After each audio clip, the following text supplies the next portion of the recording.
Salve, salve, manos, monas e minas. Aqui quem fala é seu amigo Cascola ZL, juntamente com meu mano Homer MC. Nós somos da Associação da Cultura de Hip Hop Viamão e estamos aqui com a terceira temporada do nosso podcast As Ruas Falam. E para quem não tá ligado, esse é um projeto financiado pela Aldir Blanc RS, Procultura, Secretaria da Cultura do Rio Grande do Sul, Ministério da Cultura, Governo Federal, União e Reconstrução. E deixando aquele salve aí pro nosso apoiador aqui do espaço do nosso podcast, Portal Agora Mauro Lopes, daquele jeito.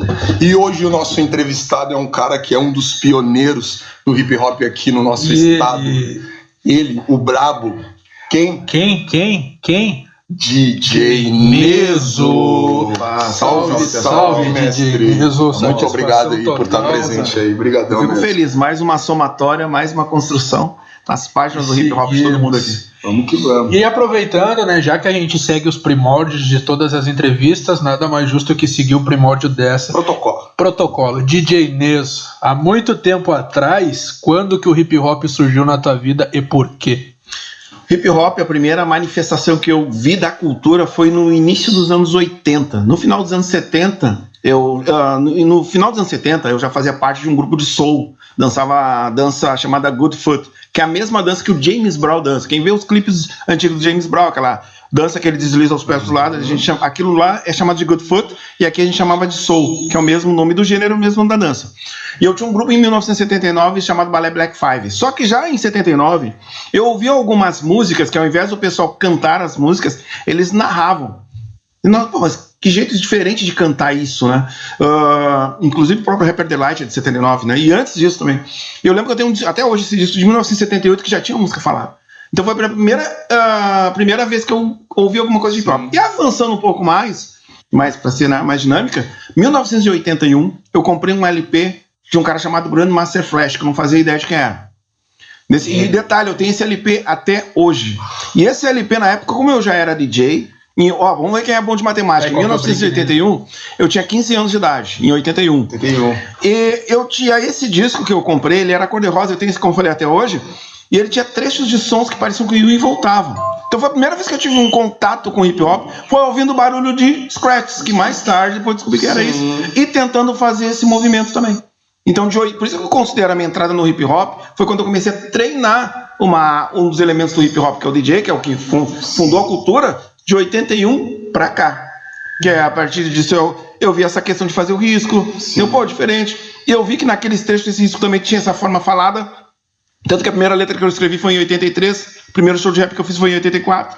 E aquela foi entrando. Só fui descobrir que o nome era hip hop depois, 84 pra frente. Teu pé na porta foi nos anos 80. 81. 81. A data que eu... No movimento hip hop. Na cultura hip hop. Isso, mas antes eu venho do soul. De 76 pra cá.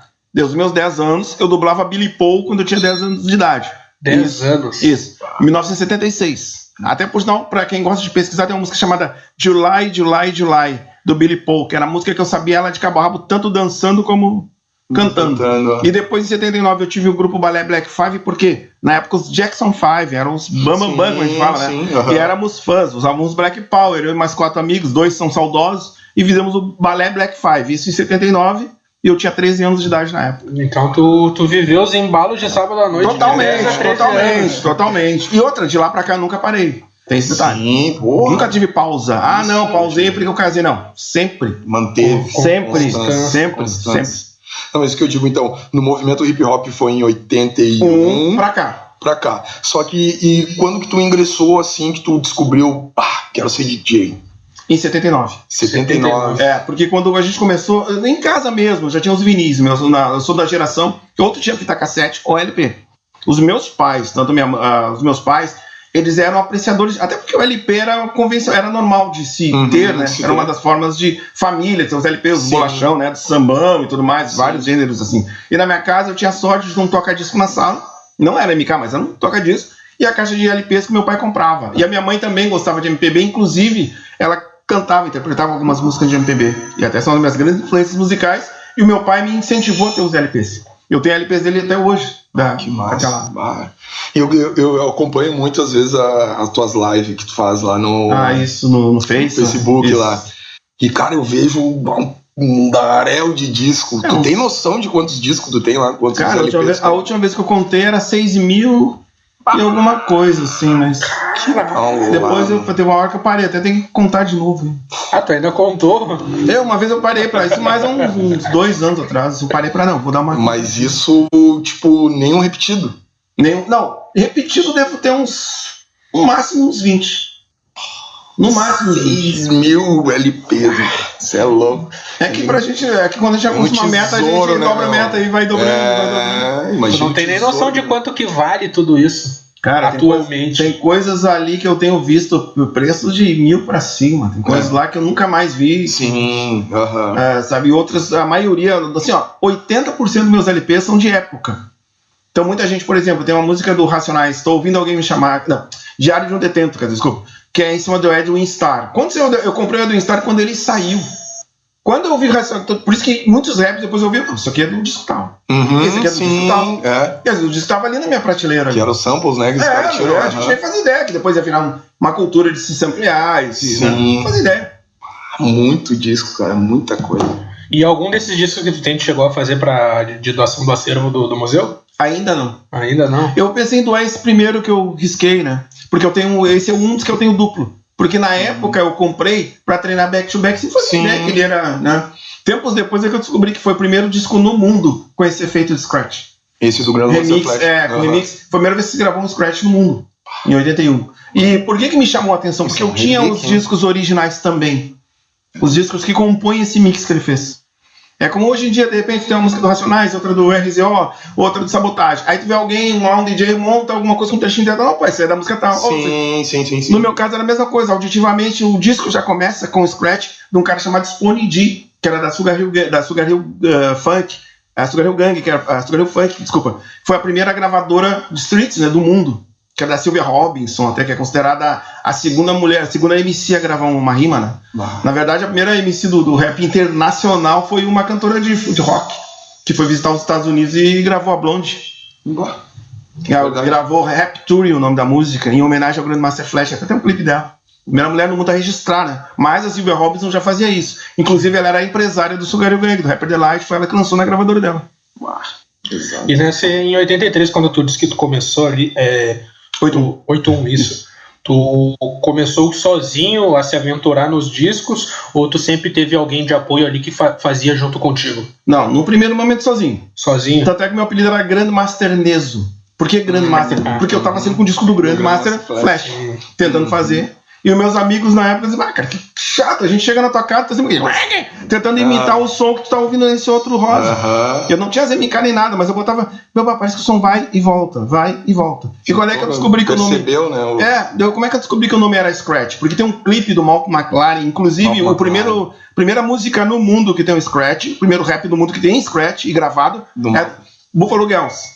E no clipe do Buffalo Girls tem uma hora que tem a frase All that scratch making me itch. Mostra o rosto de uma mulher pintada e uma mãozinha com uma luva fazendo exatamente o som que eu treinava. Foi aí que eu descobri, né? Então vamos ser scratch. Claro, tá aí.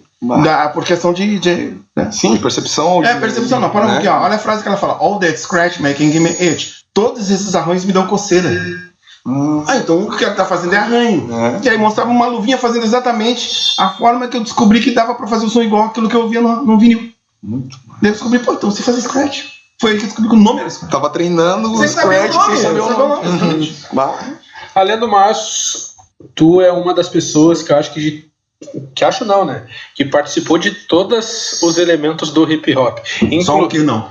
Inclusive, por fontes seguras que me contaram, que se tu não foi tu foi o primeiro MC do Rio Grande do Sul. O mais antigo MC do rap gaúcho.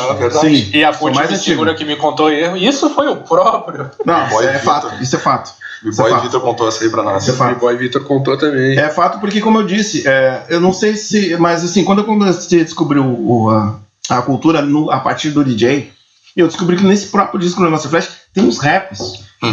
E depois eu consegui um outro disco em 82, se eu não me engano, que aí o mesmo grupo era Grandmaster Flash e The Furious 5. Eles cantando também. Eu falei, mas é legal essa forma. E eu resolvi começar a fazer composições também do jeito que eles faziam. Também, entendeu? E eu só descobri o nome de rap a partir de 84. O nome disso é rap. Mas eu também não sabia que era uma sigla. Aí, claro, com o tempo que a gente vai, sabe? O aprendizado, no caso, foi mais por intuição. Até vou dando um exemplo assim, dentro do que hoje em dia tem as batalhas de rima. Muita gente faz batalha e tudo, mas muita gente não sabe construção, sabe que é barra. Mas às vezes vai no encontro lá na roda cultural, começa a ouvir e descobre que tem talento para aquilo ali. Sim. Muitos fazem isso. E na época, essa descoberta que muitos têm, que depois descobre se a pessoa se transforma num MC, foi a mesma coisa em relação ao hip hop. Eu já vinha da tradição do soul e do funk original. Já tava. E aí, de repente, eu descubro uma coisa que fugia do que até então eu conhecia. Como se fosse um esporte novo, uma batalha de rima. E eu fui vendo, não, mas isso liga com isso. Porque se esse barulho é feito em cima da música que é falada, então isso tem a ver com isso. Sim. Entendeu? Ligam, né? Aí um dia eu lembro que isso em 81, 82, se não me engano, eu vi um vídeo da Gladsky Knights and the Pips, chamada Save the Overture, se não me engano. Que aí tinha uns caras girando de costa e fazendo os movimentos. Pô, parei um pouquinho. Cara, isso, pô, não é como a gente dança. A gente dança o good foot, como eu falei, mas essa dança é diferente. Pô, eu vou tentar fazer isso também. Depois eu descobri que aquilo tinha ligação com o hip hop. Com o hip hop também. E quando é que eu vi que isso tudo se ligava? Quando vi o filme Beat Street. Aí que eu vi, nós já dançávamos, éramos b-boys, já dançávamos b-boy. Desde 82, já fazia o popping, que é essa dança assim, a gente já dança break. E tem gente que fala o popping achando que isso é break. Isso não é outra dança, não tem nada a ver com. Nada a ver com. Pra ter uma ideia, essa dança de ondulação não tem nada a ver com hip hop. Não é do hip hop. É da costa oeste, nada a ver. Bom saber. Mas, então, e era aquela coisa que foi, sabe, aquela influência que tu vai vendo, tu vai absorvendo. Sim. Aí lá em 83 eu já comecei a meio que ensaiar a compor, porque achava legal o que eu tava falando, só que em 84 que eu arrisquei a jogar o que eu compunha. Sair pra rua mesmo. A jogar e fazer. Sim, tá? Tocar tua E aí fazer show, daí pra pegar microfone, e era complicado porque as pessoas chegavam, tu vem com porque ninguém chamava de rap. Os caras vêm fazer funk falado. E qual foi o nome do primeiro... desse seu grupo de rap? Foi cara, o meu primeira vez eu cantava sozinho. Eu cantava sozinho. Inclusive o meu primeiro instrumental, pra quem gosta de pesquisar, pesquisa o LP da Furacão 2000, o segundo LP da Furacão 2000, eu não lembro como é que é. Na capa tem duas moças sentadas em duas caixas de som. E eu não lembro o nome da música, que eu sei que o cara falava uma frase, tinha um instrumental, que era um baita do boom bap. Esse disco é de 81 ou 82. Foi o primeiro instrumental que eu comecei a rimar em cima. Pode crer. Que eu comecei a rimar porque tinha uma base de que dava uma sustentação rítmica que dava pra manter. Foi os primeiros shows que eu fazia era com esse LP. E eu tenho esse LP até hoje também. Esse é um dos que eu tenho em dobro, porque eu tinha, quando arranhava, tu tinha que ter um LP a mais. Sim, tinha que ter uma sobra. Eu às vezes não conseguia achar mais. Não é essa. E LP, tá com um tesouro em casa, porque hoje em dia... Um tesouro não, né? 6 mil tesouros. Um pouquinho só. Pouca coisa. Não, que isso. É que é cultura, né? E como é que tu aprendeu a fazer, a ser DJ? Quem é que te ensinou as técnicas? Ou foi só, tipo, de olhar? No primeiro foi auditivo. Repetindo sons auditivamente. Primeira vez que eu vi um vídeo com um DJ fazendo scratch foi no vídeo do... Como é que é o nome? Rocket. Com o DJ Jazz DJ. Antes do Jazz Jeff, foi a primeira vez que eu vi mesmo um cara, além dessa mãozinha que eu falei, de alguém tocando. O nome da música é Rocket. Do grupo... Como é que é o nome dele, cara? Que era um grupo todo instrumental, que eles faziam meio que um tecnopop. Aí tem um trecho que vai... Aí tá o cara lá no toca-disco riscando. Depois no filme Beat Street também. Na época era o DJ... O Jazz DJ também aparece numa festa do Roxy, no filme Beat Street. Que aí sim, aí a gente começou a verificar. E foi a primeira vez que eu vi um MK2 na vida. Isso em 84. De ver, sabe, a prática. E aí, automático, nós falamos isso. Os caras estão fazendo porque eu não vou. Vou dar. E como é que foi pra ti, assim, adquirir tuas aparelhagens? Os primeiros que eu tive foi esse corre aí pra ti? Não, é que assim, quando eu descobri que eu precisava de 2 tocadiscos pra poder fazer as coisas, isso já foi isso mesmo nos anos 80 mesmo. E claro, MK era inimaginável, era uma Ferrari pra quem mora no gueto. Impossível, sabe? Mas tinha as famosas adaptações. Eu consegui, num primeiro momento, os garhards, que eram gradientes, que eu chamava de madeirinha. Que era o que eu tocava nos bailes. A minha primeira vez que eu toquei em um baile como profissional, pago, cachê, tudo foi em 83. Numa equipe de som que tocava num lugar chamado Grêmio Gaúcho, famoso Gauchinho, que era na mesma rua do Estádio Olímpico. Quem mora na Zona Sul e lembra, saindo da frente do Olímpico, eram uns 300 metros de um clube. Foi o meu primeiro clube que eu fui contratado como profissional. Só que eu já tocava desde 79 no bairro. Aquela coisa, festa de garagem desde 79. Mas de contato tal. E lá os caras tinham as 2 garragens. Dali eu não, tem que correr atrás. Consegui também as 2 garragens na época. Não tinha mixer com crossfader. Então, os meus primeiros scratches eu treinava um 3 em 1, aumentando e baixando o volume para poder fazer o corte. Quando eu descobri o Chorus, se não me engano, foi o primeiro mixer que eu vi com crossfader, opa, agora facilitou. Agora eu vi que dá pra... Não precisa estar... A minha primeira par de MK que eu tive foi nos anos 90. Foi em 95, 94, isso. Que eu comprei de um amigo, DJ Hightop, meu amigo até hoje. E o Hightop, que também era que era da correria também, só ganhou as MK dele porque a avó dele deu uma sorte de um prêmio de loteria nos anos 90. Foi a primeira vez que eu vi alguém de verdade ganhar um prêmio e ganhar muito, velho. Tanto que ela chegou pra ele e perguntou: tu quer o quê, cara? Na época choveu o parente, né? Ela pôs da casa pra um, carro pra outro, aquela coisa toda. E pediu pra ele que ele queria ali, ó, quero um par de MK e um mixer. Foi aquela dele. E aí, tempos depois, ele era novo, ele resolveu vender, porque a namorada não queria, porque tava ficando famosinho. Aí ele me vendeu. Aí, detalhe, eu tenho esse par até hoje. Até hoje. Que massa. Tá, isso tu aparece nas lives, é ele? É, um deles, né? E o outro tá na live, é que um eu dei pro Guilherme, pro meu filho, e comprei um outro, né? Agora tem o par dele, de MK.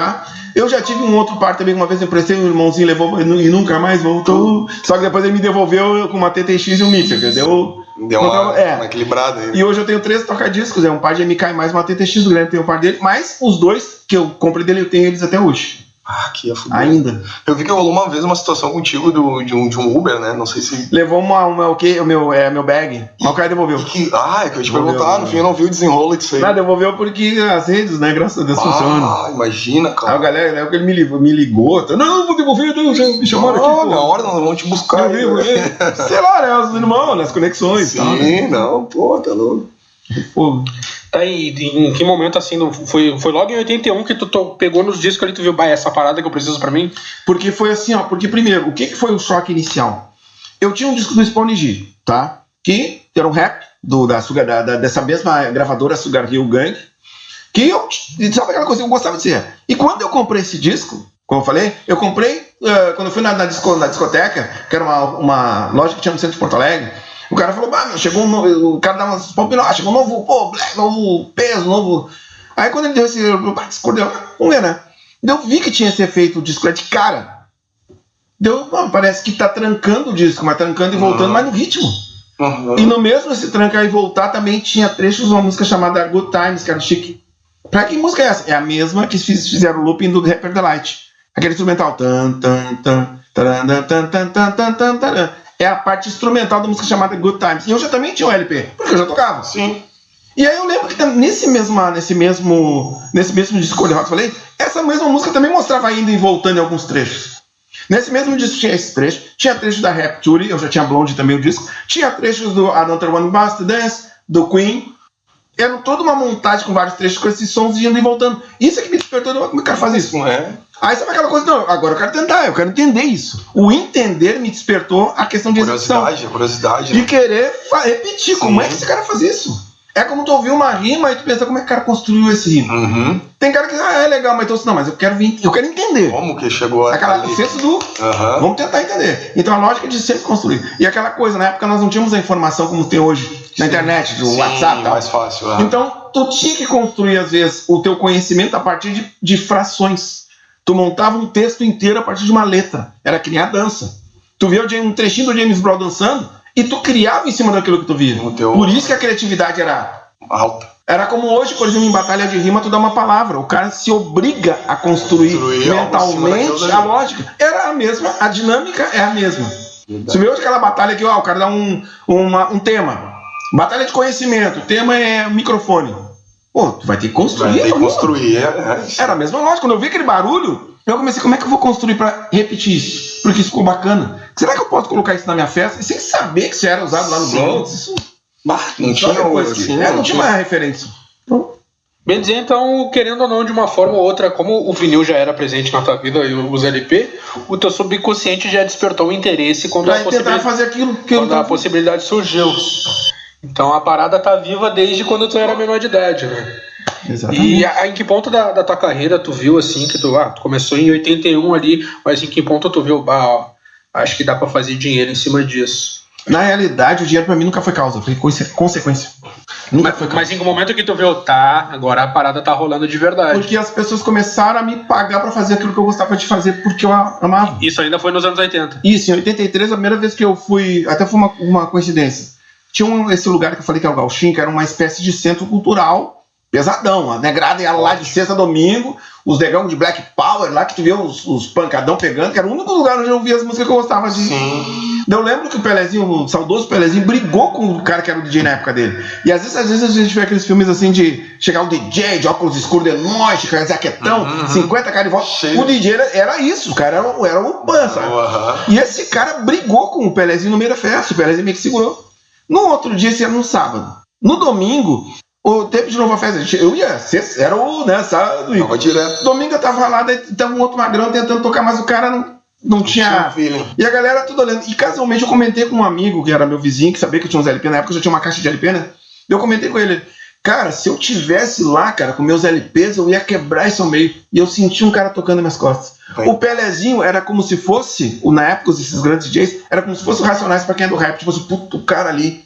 Era aquele o cara que pra te chegar, ali, era que nem o Brother Name, o G-Power, não chegavam nos caras.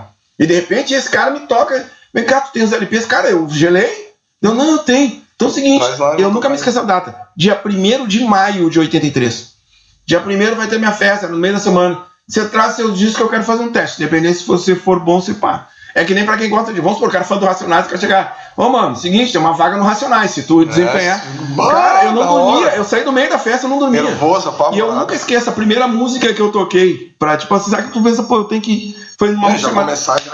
chamei uma música chamada Cotipai, do grupo On The Way. Foi a primeira música que eu toquei como DJ profissional. Não lembro qual foi a segunda, mas essa foi a primeira. Sim, essa foi a primeira. Sabe, foi louco. Tá? Foi então, bom baile, marcou. E eu nunca me esqueço que aí quando acabou, eu tava tão acostumado a fazer a festa de bairro, que não recebia nada, era coisa, nem nós vamos brincar ali fora e depois ir embora. Sim. No final ele me chamou, não, tá aqui o teu cachê. Ele nem falava em cachê, ele era um outro nome que eu não lembro agora. E no nada o cara me deu uma grana, cara, isso é pra mim, cara. Sim, você tocou, é pra você. Tá, mas e a gente ganha pra... Sim, você tocou, você tem engarajado. Eu posso. Eu sabia. E depois desse mesmo ano, em 83, eu já dançava breaking na época. Você não sabia que o nome era breaking. E aí eu juntei com uns amigos e a gente fez uma roda de breaking na rua da praia. Isso antes dessa festa. Tá? E aí também nos chamaram, gostamos que vocês dançam, vocês não querem dançar em tal lugar? A gente paga... Então como assim a gente faz isso aqui na rua por brincar? Tá, mas eu tenho essa grana pra te... Tá. Tanto é que meu primeiro cachê nem foi tocando como DJ, foi dançando, breaking. Aí depois já em maio eu toquei e ganhei uma grana. No fim de semana seguinte, tinha que ver eu chegando em casa com leitinho, pão, claro, não faltou mais. Ajudando a mistura, tô ganhando uma grana como consequência. E uma coisa que tu faz. E até hoje eu levo o hip hop como consequência e não como causa. Porque no momento que eu levo como consequência, eu te vejo como um irmão. Sim. Se eu levo como causa o dinheiro, eu te vejo como um adversário. E aí a minha visão em relação ao teu trabalho nunca vai ter pureza, vai ter competição, vai ter onde eu posso crescer em cima de ti, no que eu posso te lesionar para me faturar em cima de ti, porque eu quero uma disputa. E aí se cria aquela questão do famoso capitalismo selvagem, do tipo, o meu som tem que ser o melhor que o cara, tem que ser isso, e quebra a lógica que se construiu da paz, amor, união e diversão que o hip hop mostra. Por que o hip hop dos anos 90 ou até dos anos 80 era fortalecido? Porque um fortalecia o outro. E o dinheiro era a consequência. Eu vou tocar esse ano de novo no Rap em Cena, pela 4ª vez. E a primeira vez que eu toquei foi no 7ª edição, e eu até então nunca tinha tocado lá. Sim. Então, esse é um exemplo disso. Tudo é consequência. Ano passado, quando eu dirigi o palco Golden Era, as pessoas que eu trouxe eram todas gaúchas. Todas gaúchas. Porque eu tava olhando quem tava do meu lado, não quem tava lá do hype, porque aquilo vai me gerar um lucro. Eu tava vendo que eu sempre vi fazendo corrida. Tanto que alguns... tava no corre também, mas não teve oportunidade. Exatamente, ainda, né? Até os caras uns velhos aí que são caras que eu lembro que na época do osso, nós estávamos ali todo brincando. E fazendo a história como consequência, não como causa. A arte, a consequência, não que o dinheiro não seja importante, claro que ele é importante. Sim. E em alguns casos tem que ser, né? Tem que ser funcionar mesmo. Sim. Mas isso ele não pode ser o teu foco principal. Pode estar na frente não pode estar na frente. A tua arte, ela tem que, para ela ficar formada, bem forte, tem que ser cercado de pessoas que têm um interesse de crescimento coletivo. Senão não acontece. É a mesma coisa quando tu estuda ali, vou fazer uma faculdade, mas eu vou fazer uma faculdade referente àquilo que eu gosto de fazer. Perfeitamente. Por conta daquilo que eu estou estudando nela, que daí eu vou ter condições de um salário maior, um salário melhor.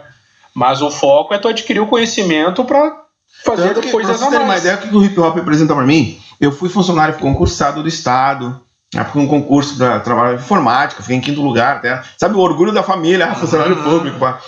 23 anos da minha vida foi fazendo isso.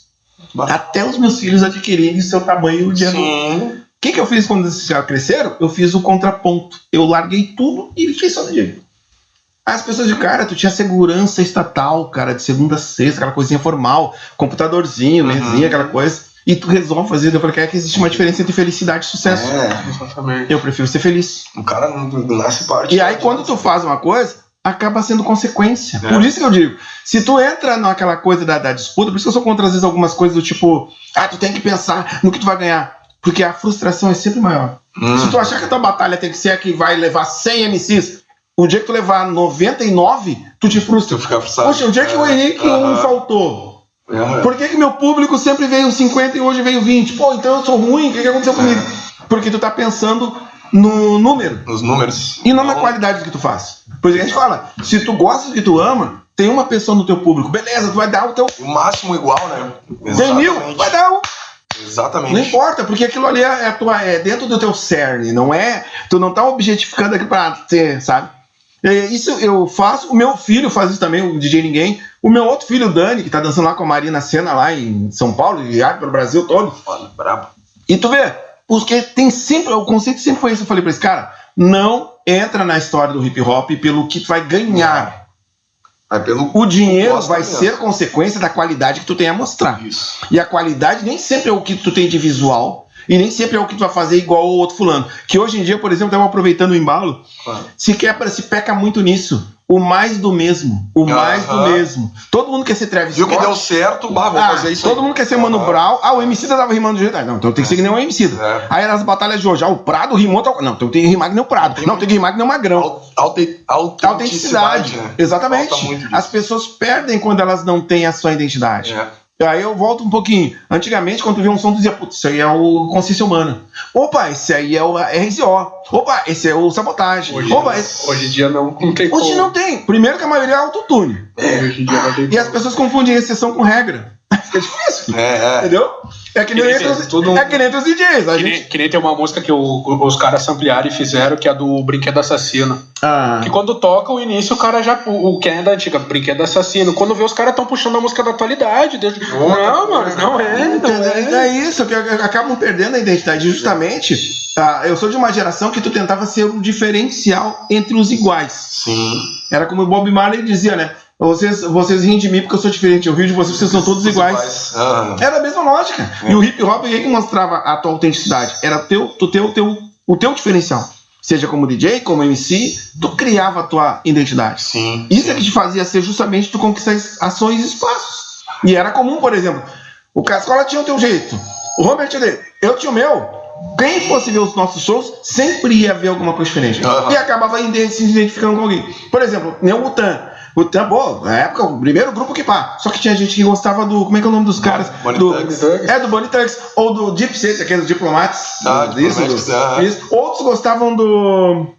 Bom, enfim, que era a época das crises de MCs, né? Então por quê? Cada qual com sua identidade. Se identificou, né? Exato. Mas tudo é rap. Não, cada qual tem sua identidade. O T, mesma coisa. Cada um dos MCs tem seu. Tem sua identidade, sua loucura. Cada um tem loucura. O This Bastard tinha o jeito dele. O Redman? Não, o Method Man. O Method Man. Cada qual deles era só personalidade. Tanto que eu tatuei ele aqui. Então. Aí que dava aquela, sabe, aquela coisa tipo, às vezes vinha aquela crew, quando o cara pegava o microfone, o cara. Exato, cada um com flowzão. Exato. E era massa. E aí quando tu começa a condensar, é que nem DJ que só toca com sync. Dá um play, cruza braço. Então tu não tem uma arte, tu tem uma repetição. Aí tu vira o mais do mesmo, e com isso queima o quê? Queima toda a cultura, porque o pessoal que não é do nosso meio vai pensar, é todo mundo igual. Sim. Quem não conhece realmente. Tudo bom. É isso aí, mas não sabe que o negócio é. Tudo é uma arte. Tem um toca-disco. Esse tempo o pessoal achava que fazia scratch, até falando do meu elemento. Só botar a mão e tal. E até uma vez que até mas essa lógica de, dizer, cara, essa lógica, o hip hop são 4 elementos. E cada elemento Cara, tecnicamente falando, são N variáveis. Para ser um MC não basta só saber rimar. Tu tem que entender primeiro a história do teu elemento. Quem são os primeiros, quem foi... Uma vez eu tava fazendo o famoso quiz aqui. Não aquela vez, não. Ele falou, quem é o mais antigo do... Tu tem que... Algumas informações tu tem que ter. Sobre os pioneiros internacionais, os pioneiros nacionais. Tipo assim, os pioneiros de alguma coisa. Que nem eu falei aquela vez. Você sabe, por exemplo, quem foi o primeiro... deve saber, né? Primeiro gaúcho a representar o Rio Grande do Sul numa batalha nacional? Internacional? Não, nacional. De rima. Hoje a gente vai pro duelo do MC, né? Sai um pessoal daqui vai. Qual foi o primeiro gaúcho a disputar uma batalha nacional após uma seletiva gaúcha? Primeiro. Não. Mas daí tu diz lá no freestyle, batalha de rima. É que o período de batalha ele foi dividido em 2 momentos, né? Que era o rinha de MCs e depois veio o duelo nacional. No duelo de nacional foi o Nicolas Volta. Agora o do da rinha eu não tô me lembrando. Cachola. Verdade, Cachola. E eu estava na eliminatória, foi lá pro Otávio, que eu não lembro agora o nome do lugar ali. Pode crer. Um som pesado dele também. Um que rimava na época era o Big, agora Big Drinks, né? Era um que também tava naquela batalha, mas perdeu. Exatamente. Mas ele tava nessa batalha. Então, por isso que eu falo assim, isso no caso dos MCs, por exemplo, né? E nem é quem vê a mão. Acho que a mais antiga crio de freestyle daqui é a CPI, Companhia Pesada do Improviso. De MC que ainda rima, o YTJ, que era da Vila Elza, tinha o... Como é que é o nome dele? Eu não consigo lembrar o nome do João. E um que fez parte depois, quando a CPI tava quase na final, foi o DKG. Ele vem da CPI, Companhia Pesada do Improviso. Os caras, porra, batalha. O de MC era um doente mental. A gente faz uns eventos aqui no centro de Viamão, caramba. Tem gente que entra pra cultura em Viamão e não sabe que o de MC foi um dos precursores. Cara, o de MC era uma máquina de fazer rima. O cara, ele... Ainda é. Ele ainda é. Cara, era muito rápido. Os caras falam de split flow atualmente. O GMC fazia cotas. Muito tempo. Então por isso que eu falo que às vezes é importante, senão tu acaba reinventando a roda. Isso é muito ruim, porque tu acaba desmerecendo quem... Que nem você, por exemplo, eu não sei qual foi o primeiro podcast aqui da cidade. Ou a primeira batalha. Qual a primeira batalha oficial da Santa Fé? Da Batalha da Santa... tipo assim... Até podia, por isso que eu disse, aqui já tinha rimadores, mas não se tinha uma batalha formalizada. A primeira batalha formalizada em Viamão foi a Batalha da Santa. Então, isso é importante porque se daqui a 10 anos o cara criar uma outra batalha no mesmo lugar onde começou a Santa, não desmerecer quem batalhou pra estar ali. Quem tava ali. Entendeu? Porque, por exemplo, hoje, agora aos poucos, a gente consegue ter um recurso para se ter uma estrutura que nem essa aqui. Sim. Mas há 10 anos atrás, isso era impensável.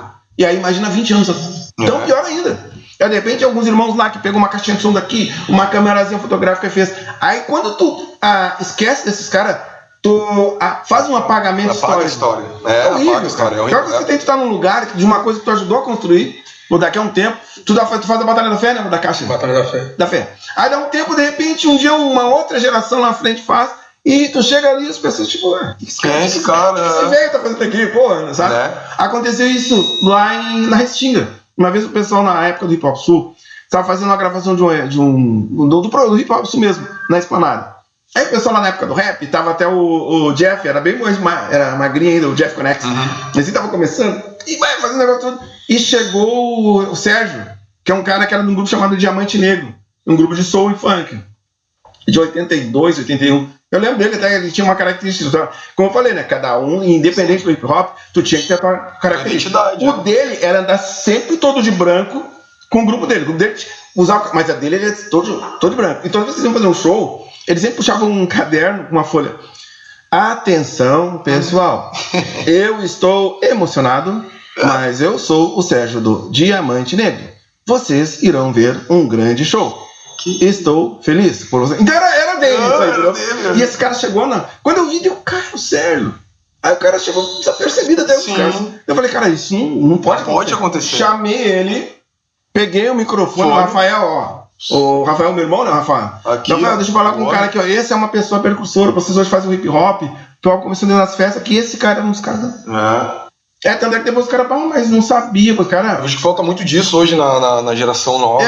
Que a geração não era pra de não querer pesquisar, né, meus caras? Não era pra ter, porque eles têm o maior acesso que o tudo mas esse é o problema de quando tu relativiza a arte. O que é o relativizar? Qualquer um pode rimar, qualquer um pode chegar no hip hop e tá tudo certo.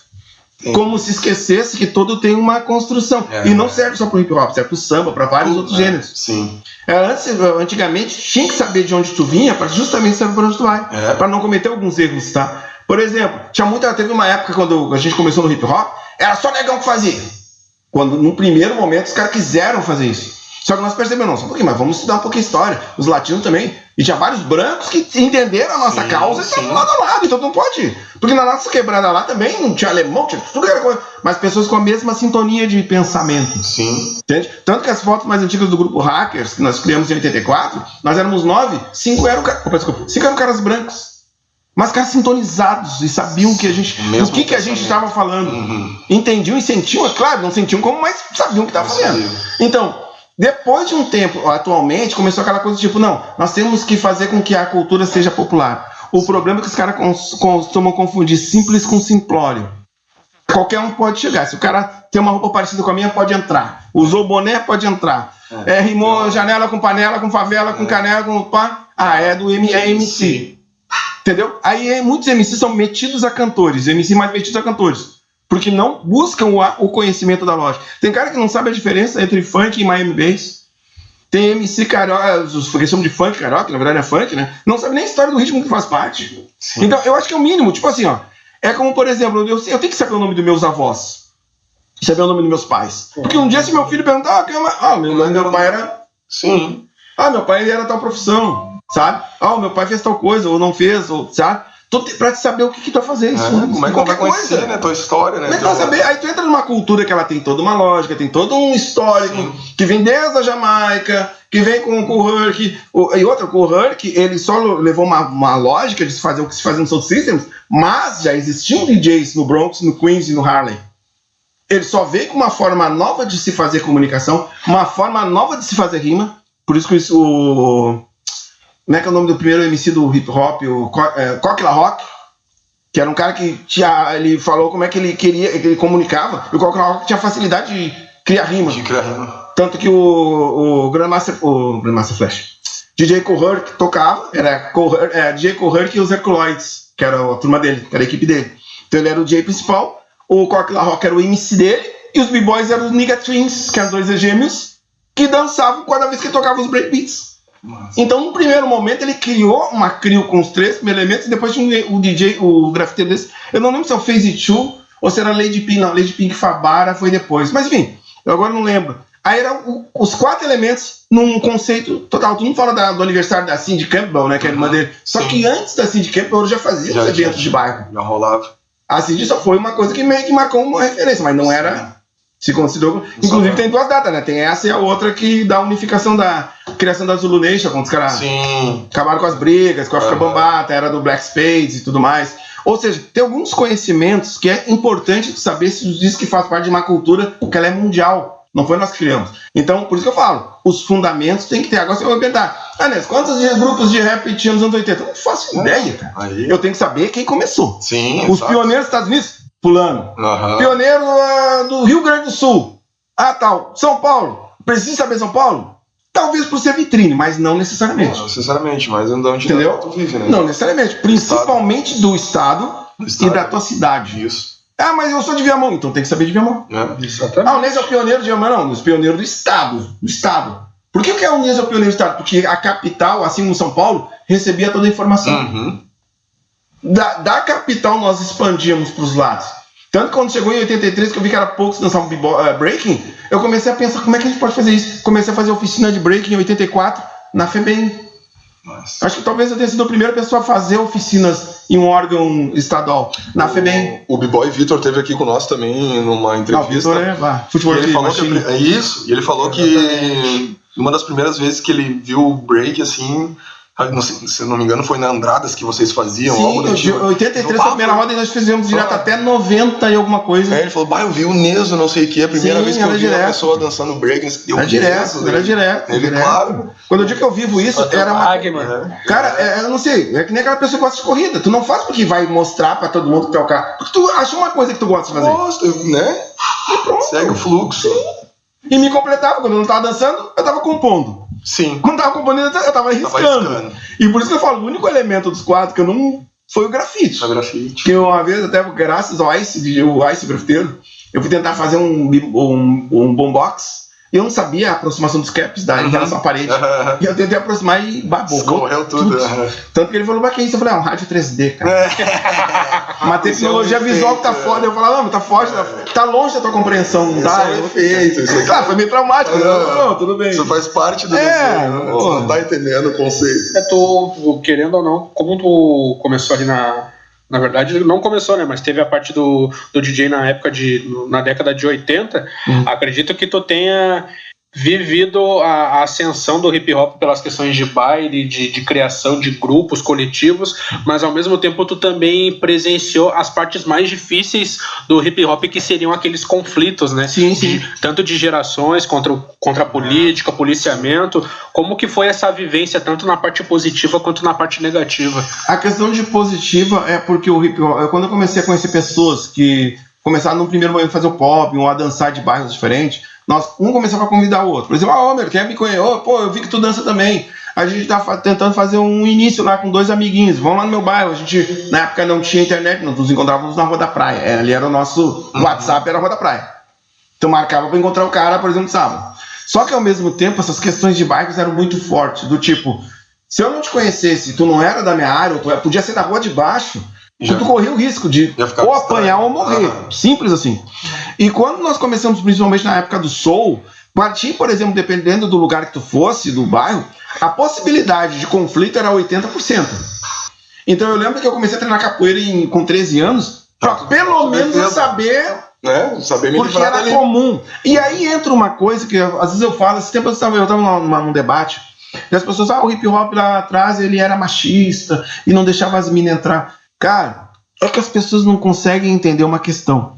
Justamente pelo que eu acabei de falar, tu levar uma mulher, irmã, namorada ou coisa parecida, ela corria o risco de ser agredida, porque não tinha essa coisa de, ela era uma contra. E naquele momento não existia o famoso, não, vamos poupá-la. Não, ela está com eles, ela vai apanhar com eles. É da vila tal. Não interessa, ela vai apanhar. Então, tu tentava preservar, entendeu? Então, por isso que eram raras as mulheres no início, porque sabiam. Eu vou dar um exemplo até, eu até vou explanar aqui, porque não é o explanar, é um cara que é muito conhecido. Vocês já ouviram falar do Bira Power?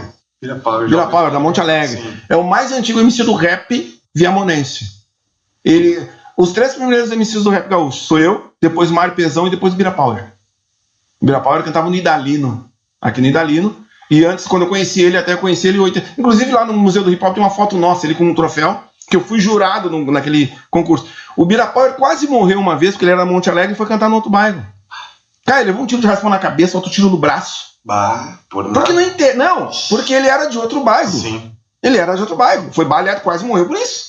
Então era comum ter essas brigas. E outra coisa, né? Imagina, na época ninguém tinha carro.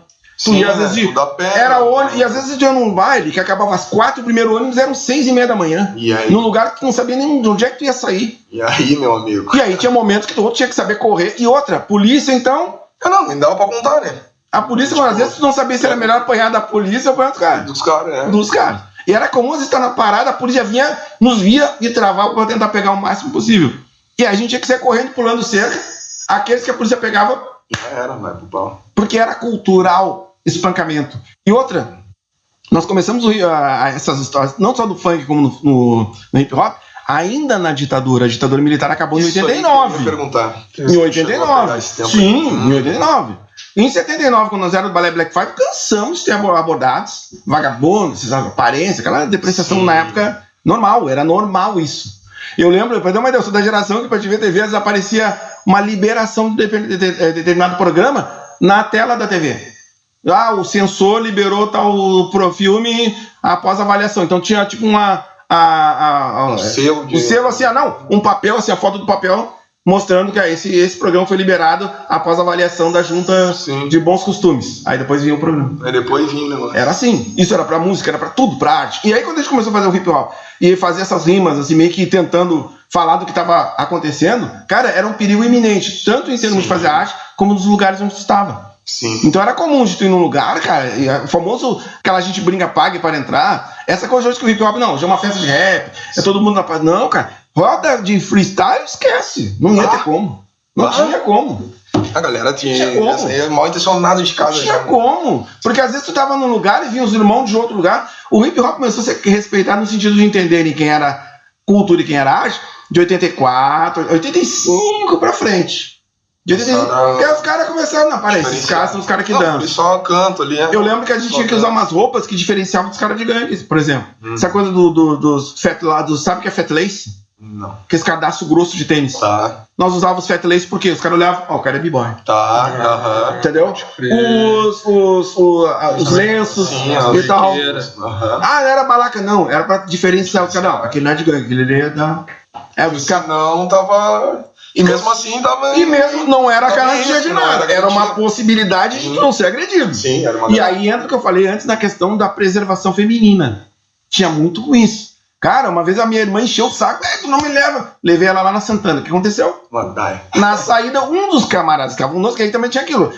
O cara do bairro às vezes não era tão bonitinho. E gostava da guria bonitinha do bairro. Aí o cara diferente do preto, um pouco mais, às vezes, diferenciado. Sim. A guria se dava um sorrisinho, o cara já achava que tinha perdido. E às vezes o cara nem fazia ideia, que, enfim, né? E na saída, aquele famoso motivo. Por que vai brigar? Não, ele tava olhando assim, tava. Não tinha nem, o cara tava ali por aí, né? E, procurando cara, briga. Eu lembro da Santana, levei minha irmã, cara, a neguinha virou maratonista. Nos botaram pra correr, literalmente. A gente tava num bairro estranho, no Morro Santana, até hoje eu não lembro de onde que foi aquele salão que entrava num lugar e dobrava, sabe aquela coisa? Orientação pelo volume, acho que é por aqui que estamos combatendo ali. E na hora de sair. Então era complicado. Só se embretou mais. E cara, era todo fim de semana, cada vez que eu saía pra tanto fazer rima ou pra tocar, era uma aventura. Se não fosse, claro, a Zona Sul ali, da Restinga até a Cruzeiro ali, ainda eu circulava. Porque nessa época não tinha rede social. Por isso que é fácil hoje. Sim. Eu vou ali, pau, não sei o que, é muito direcionado. Não, às vezes tu tinha que ir na sexta-feira, o cara te dá um flyer. Cara, tu desce, pega o ônibus tal, desce na linha, sobe assim, e depois... Vai, te vira. Fala com o motora. Fala com o motora. A gente até brincava, depois terceira salta à esquerda. Brincava assim. Ali naquele beco ali. E era por isso que eu falei, era resistência. A minha mãe ficava com o coração na mão cada vez que eu ia... Você quer te perguntar, e tua mãe, teus pais, como é que eles... O meu pai era militar do exército, tá? Então pra ele olhava, mas respeitava aquele lado. Tu não tá se envolvendo com nada de errado, tá vendo arte. Ele respeitava isso como arte. A minha mãe, claro, ficava sempre com o coração na mão. Às vezes, mãe, eu fui convidado pra ir na Zona Norte, num lugar... E uma coisa que eu sempre fazia, eu circulava nos bairros principais atrás de alguém que também rimasse, alguém que talvez riscasse, alguém que talvez dançasse. Por isso, quando o Neso afirma, o Neso é o mais digo, porque, cara, eu ia atrás de pessoas que faziam as mesmas coisas que eu. Sim. E não era aquela coisa, eu só fui na Zona Sul, não, cara. Eu ia pra Rua da Praia na sexta-feira. Cara, o que tem na Zona Norte? O salão do fulano na Leopoldina, que eu não fazia ideia de onde era. Como é que eu faço pra chegar lá? Pego o ônibus no mercado e lá, vou até lá. Vou ir, quero conhecer. Chegava lá, eu conheço alguém que... não tem ninguém que faça essas porcarias. E às vezes, claro, tinha que ter uma referência. Bom, o cara que me falou, ele disse que mora aqui. Sim. Às vezes tinha aquela. Não, o Romero mora lá em Viamão. Eu vou lá em Viamão no Natal. Mas eu só conseguia falar ou na Rua da Praia, ou às vezes ele só me indicava e não ia no lugar. Também tinha isso. Vai ter uma festa lá no centro de Viamão, só que ele não ia. Ficava em casa. Te dei a informação. Te dei porque não vai. Então era complicado mesmo, anos 80. E aí nos 90 que o pessoal começou a separar o joio do trigo. Não, pai, isso aqui é cultura. Isso aqui é tumulto. Entendeu? Tinha cara que também gostava de tumulto e pronto. Já sabe. Tem muitos que já saiu assim, né? Já iam com. A intenção. Por isso que eu falo. Muito aqueles baile de corredor, né? Os bailes de corredor tinha no Rio. Mas aqui tinha muito essa coisa assim, ó. O cara chegava num lugar, os caras já sabiam que tu não era dali. Dependendo da quantidade de pessoas que estavam contigo, eles não queriam, não tinha aquela coisa tipo, os caras vieram só em 3K, eles estão tão pela paz. Aí eles assim, hoje estamos a fim de bater em alguém. Não é daqui, estamos pela maldade.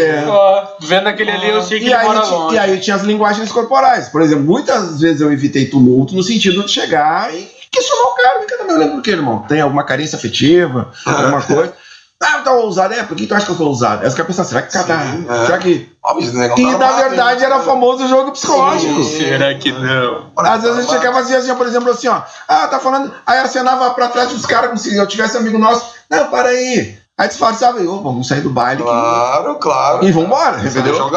Sabia jogar, não era super-homem nem nada. Ela tá correndo toda hora, então. Que isso, atleta, né? Um monte de pique, tá louco. Aí quando é que tu parou assim de dançar, escrever e ficar só nos discos? Quem falou que eu parei de escrever? Tu continua escrevendo? Lógico. Inclusive, nós vamos lançar, já começamos a gravar. e vamos lançar um novo trabalho do grupo chamado Clã Original, que é o meu grupo que eu tenho com meus filhos. Criamos ele no ano de 2000, quando o Dani, que agora dança, eu falo, morando lá em São Paulo, ele invadiu um show no meu grupo quando eu tinha um grupo chamado Neso e a Posse. Estava fazendo um show no Marinha, foi no ano de 2000, dia 23 de abril do ano de 2000. Ele invadiu o palco, tinha uns 2 anos e alguma coisa, invadiu dançando breaking. Eu tenho esse vídeo até hoje. Foi a primeira vez que um filho meu participou de uma atividade minha. Até então só o meu irmão, que era meu DJ. Mas um filho, e até eu quase parei o show, porque sabia que era o lado do pai. Então, pô, né? Isso, e nessa mesma época o DJ Ninguém, meu filho tinha uns 8 anos, uns 7 anos, 6 ou 7 anos, e ele já riscava. Tanto que depois dali, o cara que era meu DJ na época, ele se intimidava, porque o meu filho, como ele desde pequenininho, ele sempre treinava. Sem eu ter que falar, ele ia pros equipamentos. Que nem tu. Repetia, ele tentava. Você chegava em casa, mas deixaram alguma música ligada, não era ele tentando scratch. Ele aprendeu os babies scratch no início, ele só não observar. E outro parte ele queria montar no quarto dele. Então. Tava ali a brincadeira. Então ele ligava, ele sabia ligar e botar os discos, aprendeu e treinava. Então, dali a gente sempre teve esse trabalho. Então eu fiz show, até de vez em quando a gente já toca, faz uns shows assim meio esporádicos. Que como eu tava tocando muito, fazendo uns trabalhos de oficinas e palestras, a parte de rima estava deixando um pouco estacionada, mas eu nunca deixei de rimar. Boa. No mínimo, a última vez que a gente tocou foi agora na Cidade Baixa, no Bronze, se eu não me engano. Tem até os vídeos nossos, cantamos no Opinião também. Quando é que foi? Acho que foi uma das festas do Kylie J. O Kylie J, eu tava lá. No Rap em Cena, no ano passado. Cantou no Rap em Cena, no Golden Era. Entendeu? Isso, por que eu faço isso? Não é porque é uma obrigação, porque é parte daquilo que eu amo fazer. Sim. É parte de um contexto que eu gosto. Parte de ti, né, no caso. Eu gosto de rimar, porque assim, tem coisas que não existe idade e não existe termo de validade. Tem 2 formas de tu ver alguma coisa que tu faz. Ou como uma carreira, tipo a minha carreira. Carreira tem início, meio e fim. E tem teu estilo de vida. Estilo de vida, tu vive aquilo. Isso. Aí não tem tempo, não tem idade. Chega pros caras do Rolling Stones dizendo pra eles, agora é a tua carreira. Não, cara, se os caras tinham que cantar pra uma pessoa, eles vão cantar pra uma pessoa. Porque respira aquilo tu vive, a tua vida, estilo de vida é isso. Tu aprende e... Desculpa aqui. Tu aprende e descobre e cada vez tem curiosidades a mais. E outra coisa também, a questão às vezes de ser pioneiro não significa que tu seja antigo, significa que tem um ponto de referência de início. Sim. E de permanência. A antiguidade é só ponto de referência e não de permanência. Senão eu estaria até hoje cantando como eu rimava em 84. Fazendo o mesmo Baby Scratch lá quando eu aprendi. Que às vezes quando eu ouço assim, tem uma evolução, né? Eu olhava um pouco, mas é tudo... São etapas, evoluções. Então a gente nunca vai pensando, eu nunca penso assim, para aí, eu vou ter que nem o nosso trabalho que a gente tá gravando. Não é que nós sejamos racionais a cada 20 anos. Porque como é uma forma de fazer a nossa história, o meu filho também é beatmaker. Eu fui beatmaker durante muitos anos. Nos anos 90 eu produzi muita gente. Revolução RS, gravei coletâneas. Eu produzi de um estúdio ali no centro, que era um dos maiores daqui do sul, que era da Rádio Days. Era toda uma estrutura com computadores, aquários gigantes, os microfones, os Eisenhower, uma coisa assim. Usávamos Pro Tools, usávamos Sal Plus. Eu produzi muita gente nos anos 90, muita gente. Eu até tenho umas fotos antigas lá nas mesas de som lá, tudo fazia essas produções.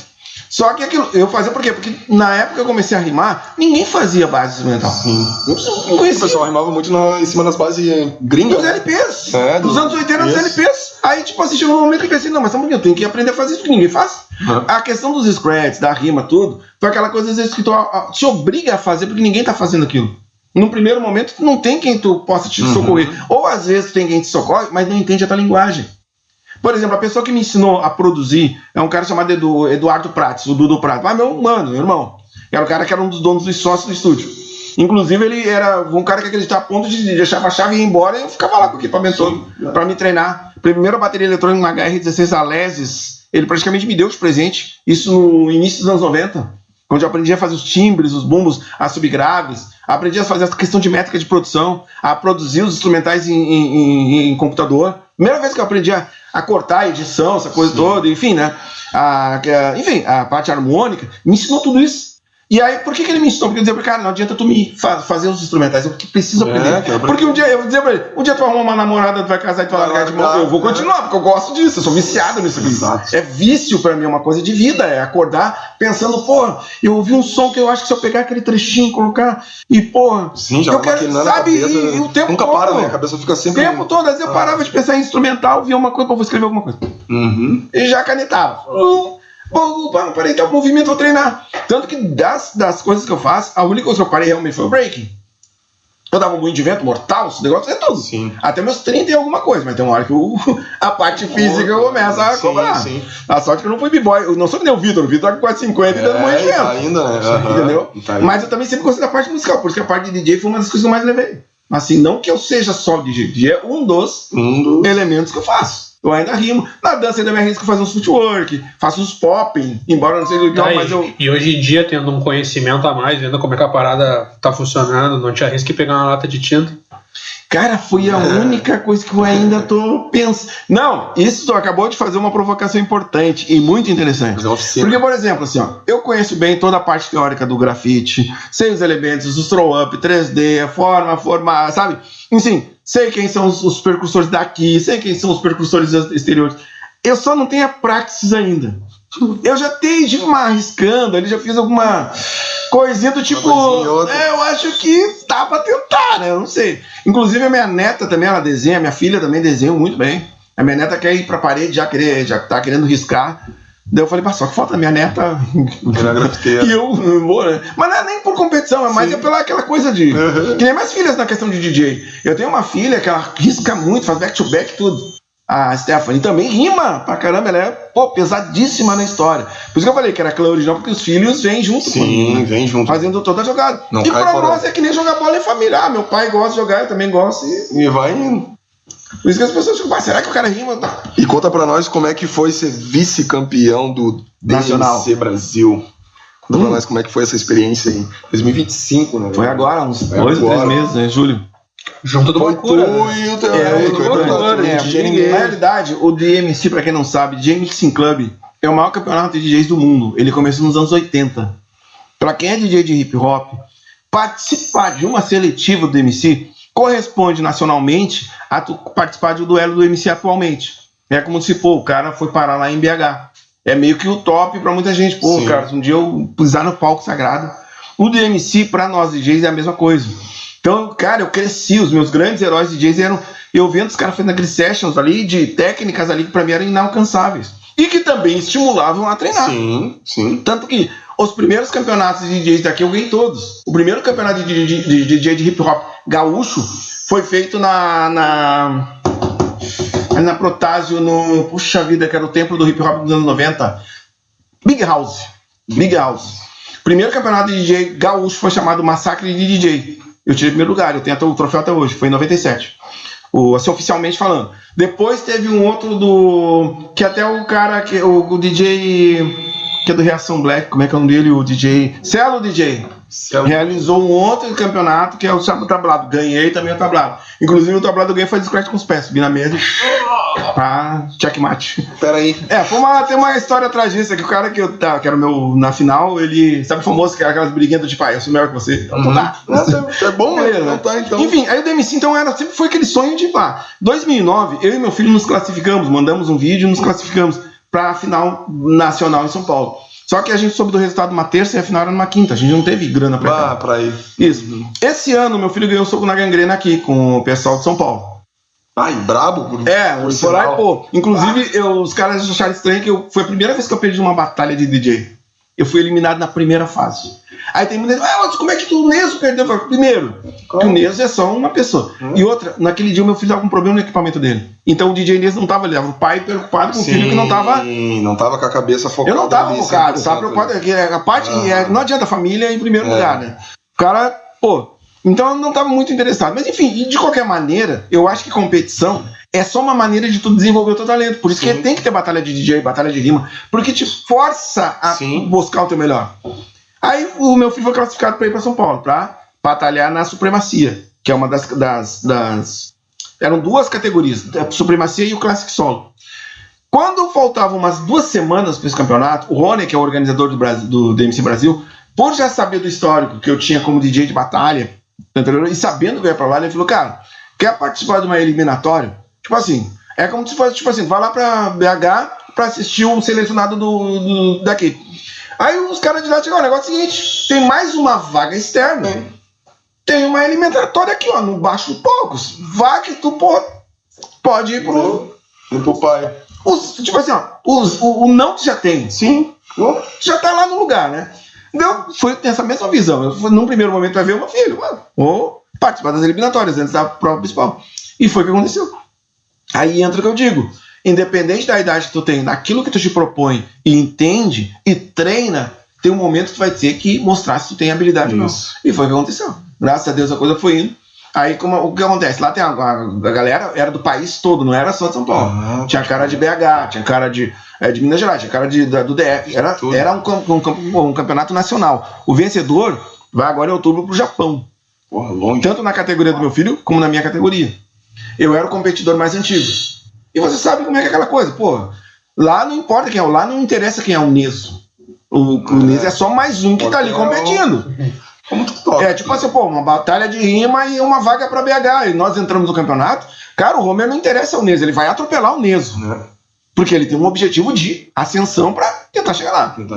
E na hora que a gente tava ali, foi a mesma visão. Nós não estávamos ali, o Neso, não. Eu falei, ô Guilherme, aqui é aquilo que a gente sempre brincou com isso. Treinou.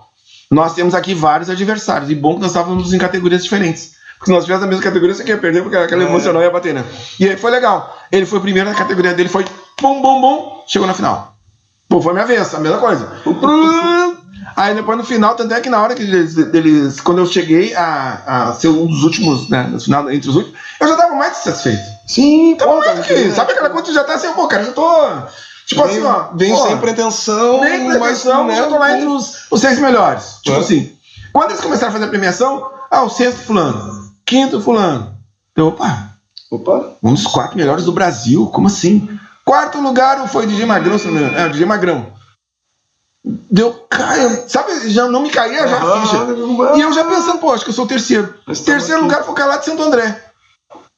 Daí eu pensei, só que falta eu ganhar um campeonato e ir pro Japão também. Aí deu, né? Aí é demais, né? Aí fiquei em 2º lugar. Eu na minha categoria Classic Solo e o meu filho na categoria Supremacia. Tanto que muita gente pensou que era só ele que tinha ganho no campeonato dele. Mas na verdade eu também. Eram só 2 categorias, cada qual ganhou na sua. Ponto, sabe? Sim. E conseguimos um feito, como se fosse vice-campeão do duelo de MCs. Agora tem o FMS, né? Que é aquele internacional. Imagina tu ser vice-campeão da FMS. Com quem ganhar vai para os Estados Unidos, por exemplo.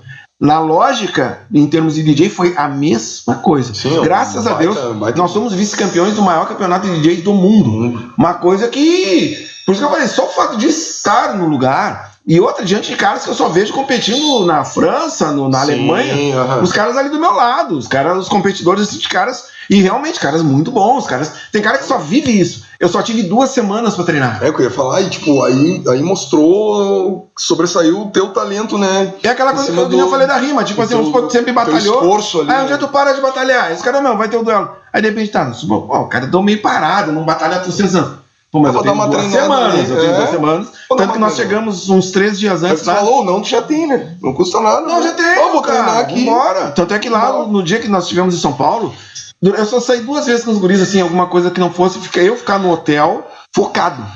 Liguei, e sem detalhe, eu treinei quando eu tava lá, sem tocar discos. Que nós levamos só o mixer e o mixer cada um leva o seu.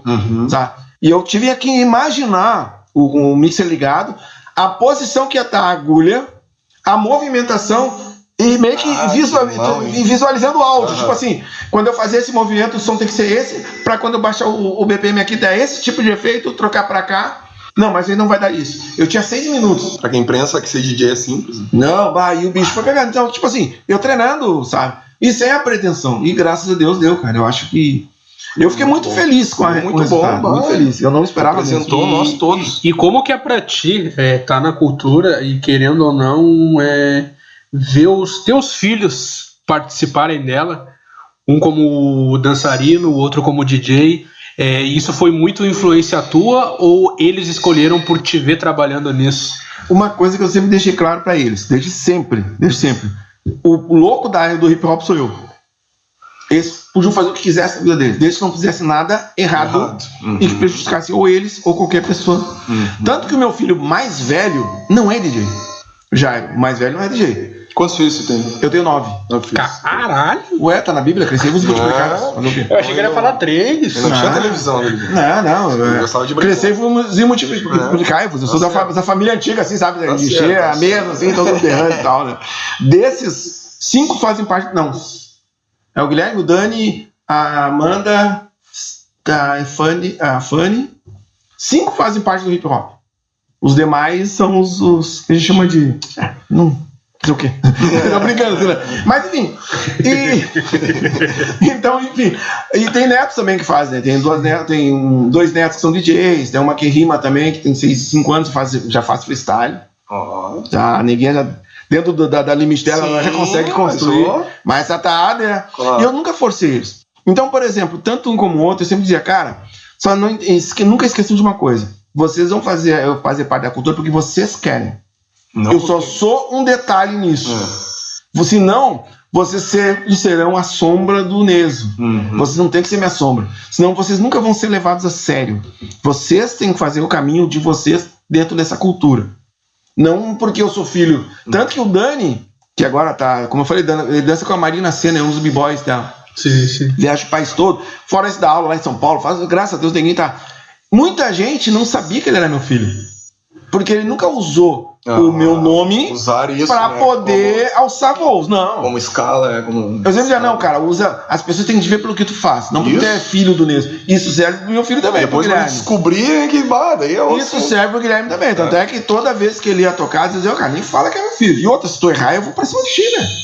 Porque aí eu tenho como te julgar, porque eu sei o que tá fazendo. Sim. Eu nunca parei pra dizer, não, tu tem que fazer assim, te comporta desse jeito, não esquece que o papai tá aqui. Não, o papai não tá aqui. E aproveitando esse gancho aí do DJ Ninguém, ele te acompanhou muito no Hip Hop Sul. No Hip Hop Sul, né? Exatamente. Inclusive, um pouco desses programas. O Hip Hop Sul foi o primeiro programa no Brasil de cultura hip hop. Em TV aberta.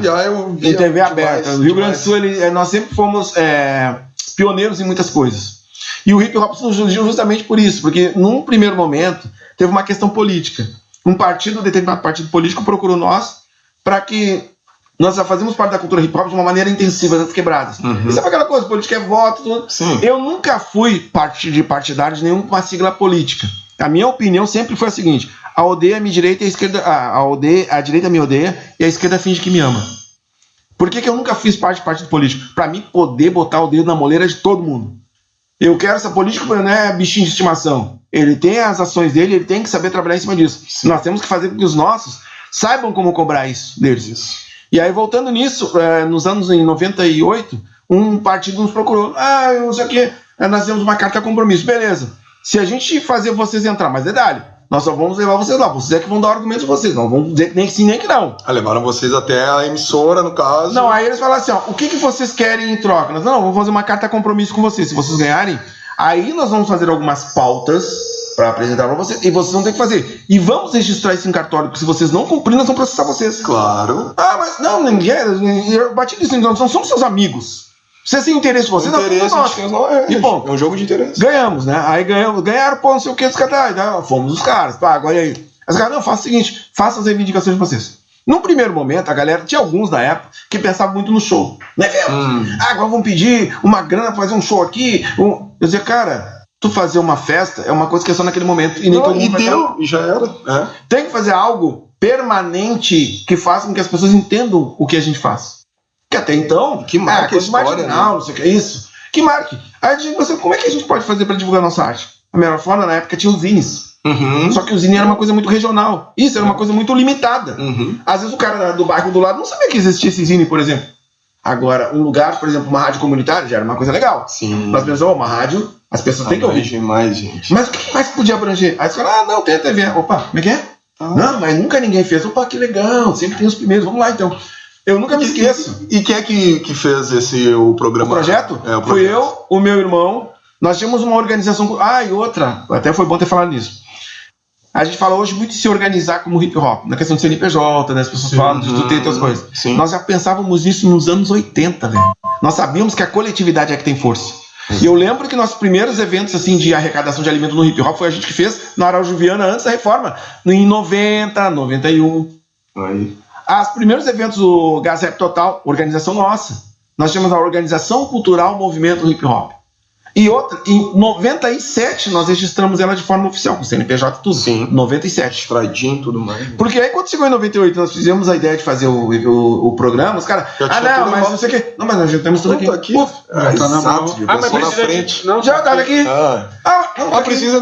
Tá na mão. Tanto que eu lembro que na época os caras diziam assim, não, mas pra tu estar na TV tu tem que ter uma... E realmente nós não tínhamos um curso formal. Sim. Nós, o que nós precisamos? Tem que ser radialista. Fui lá atrás e meu irmão também. Fizemos o curso, eu nunca me esqueço. Eu me formei como sou radialista para poder fazer o programa e também ter possibilidade de estar em alguma emissora e poder fazer trabalho. Sim. Eu nunca me esqueço que eu me formei em uma semana, peguei meu certificado. Não, já foi lá na terça, não. Na terça seguinte, estou sentado na nossa sala no Hip Hop Sul, entra um pessoal do sindicato da comunicação dizendo que ia tirar nosso programa do ar. Se era... Não, chegaram e disseram assim, não, vocês vão ter que acabar com o programa de vocês. Deu por quê? Porque vocês não têm vocês não são legalizados. Porque, não, na hora eu comecei a rir, sabe naquele momento do tipo.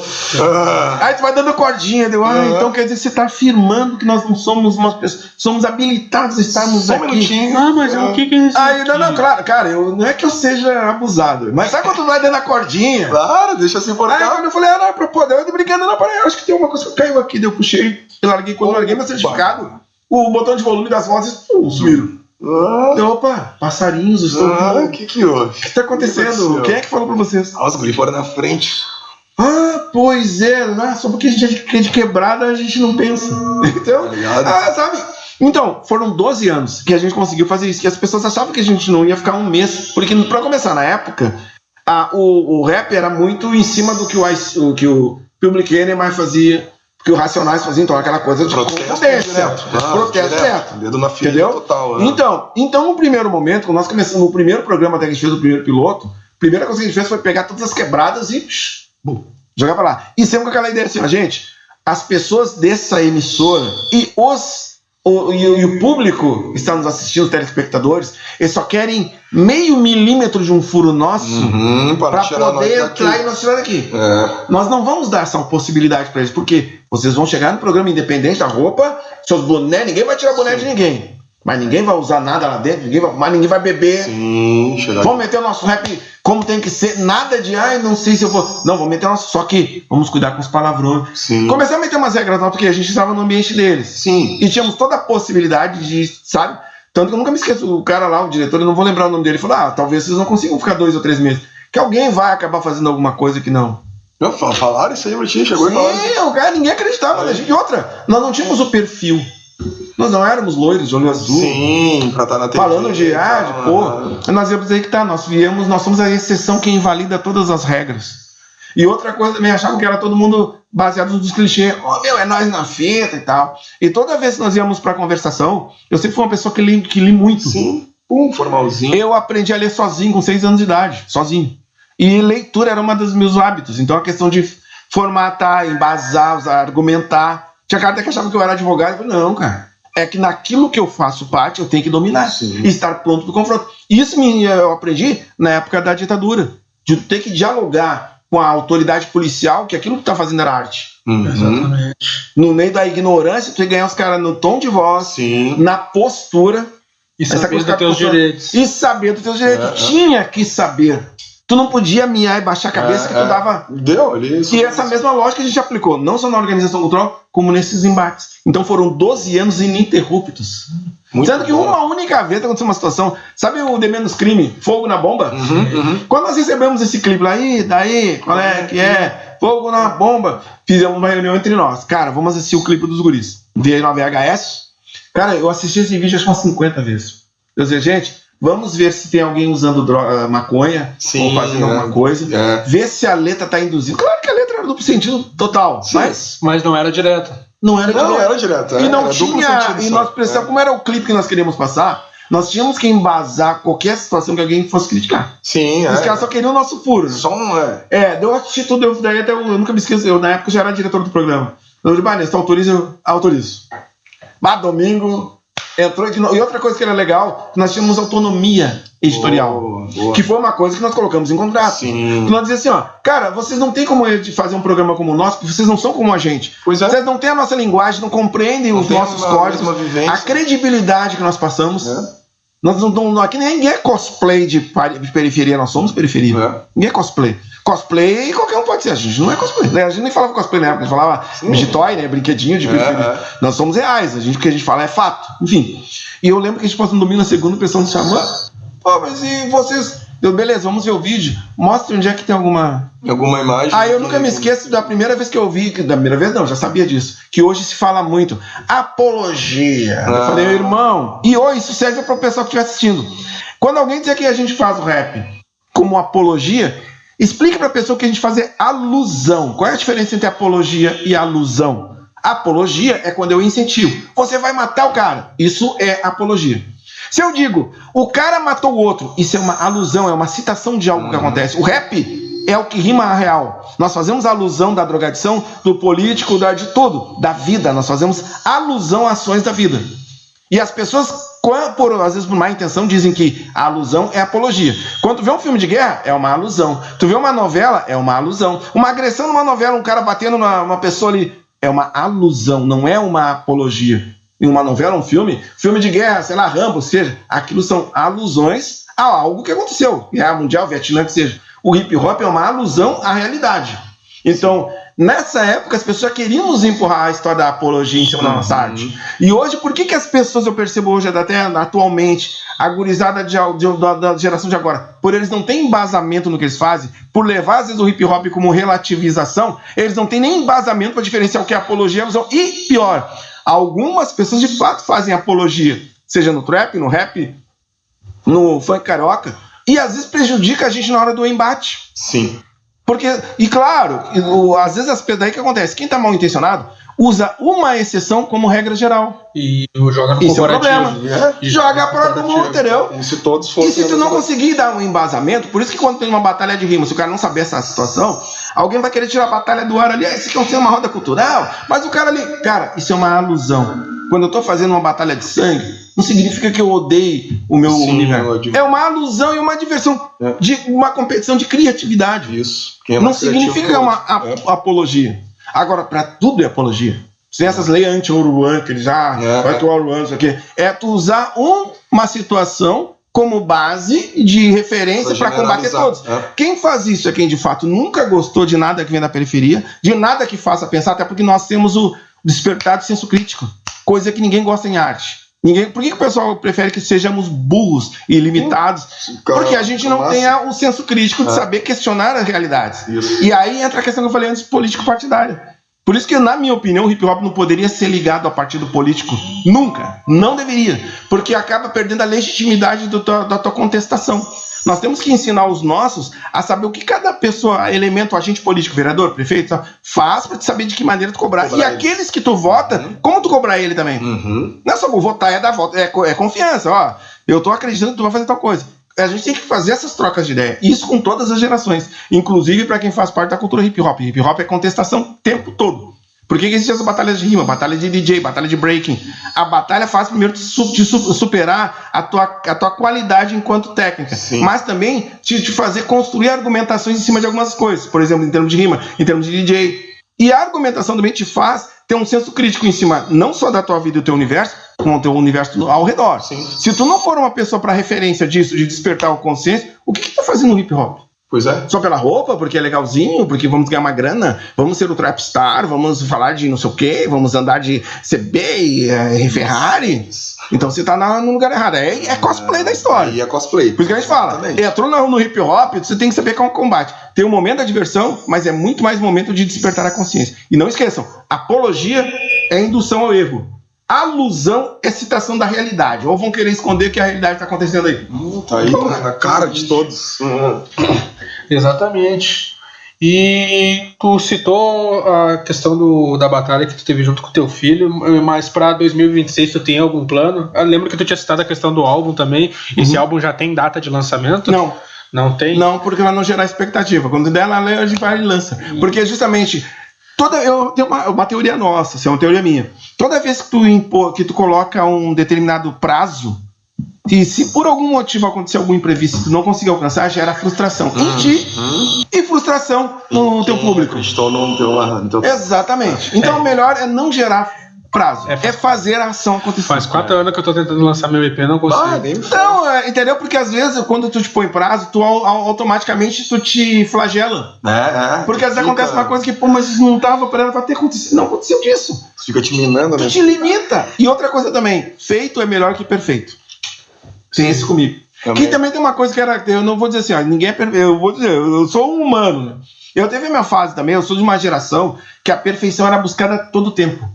E isso às vezes é limitante pra gente. Porque às vezes tu pensa, eu quero fazer a letra mais perfeita, a caneta mais pesada, a base instrumental mais... E esse mais, tu fica às vezes limitado, sabe? Tu te limita, sai do caminho, porque nunca tá bom. Sai dali. E nunca tá bom. Nunca tá bom, às vezes tá um trampo maravilhoso. Tá maravilhoso, mas não sei, eu acho que... E quando vê, tu muda e aquela versão nova não é tão boa quanto a primeira que tu fez. E às vezes tu pega assim, ó, tu foca naquela música que tu pensa nos colagens, na collab, e não quer que vai ser um feat e tal. E é uma outra que essa que eu vou botar só pra preencher. E aquela que tu botou só pra preencher, que a galera... Essa aí, mano. É isso. Exatamente. E o erro maior às vezes também é isso. Mas a música, por exemplo, cara, o Homer lançou uma música. Não, mas ele botou um pianinho. Não, tem que ver aquele pianinho que ele botou.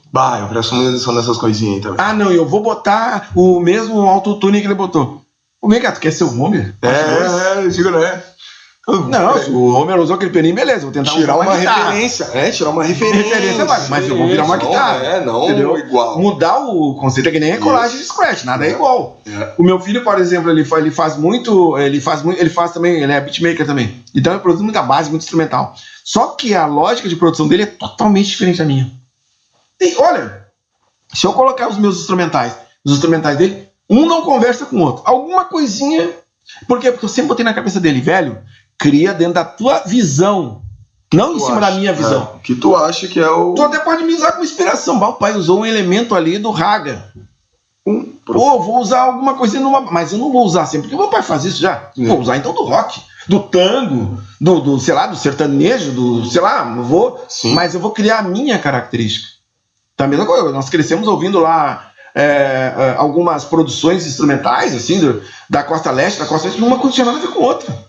É que nem tu vê as músicas do Tan Clan, ou tu vê as instrumentais do Premiere, às vezes não, umas conversam, mas outras não. Aí tu pensa, mas tanto que às vezes tu vê o Premiere, isso aqui foi Premiere, ou isso aqui foi Pete Rock, ou isso aqui foi Nine Wonder, porque identidade deles, né? Exatamente, só uma trademark, vamos dizer, esses caras são bem bons. Então, é por isso que eu falo, a questão de fazer o nosso álbum. Na realidade, cara, e nós sabemos qual é o nosso maior problema, no nosso caso, o Clã Original. Nós temos mais de 20, quase 30 músicas prontas. Prontas. Aí tu vê naquela coisa assim, ó. Tá, essa é maravilhosa. Tá, mas essa aqui também é legal. Tá, mas essa aqui daí fica na dúvida. Aí que nem agora, por exemplo, essa é boa, a última música que nós gravamos, eu tenho um home studio em casa e meu filho também tem. Só eu prefiro gravar com ele, na casa dele, no estúdio dele. Porque ele atualmente ele produz melhor do que eu. Ele entrou dentro do Fruit Loop de um jeito assim, meu Deus, cara... Aquele videogame... A nova geração, eu ainda faço meus beats, mas ele é aquele cara que... pai, essa virgulazinha, se eu botar com isso aqui, dá um... Sim.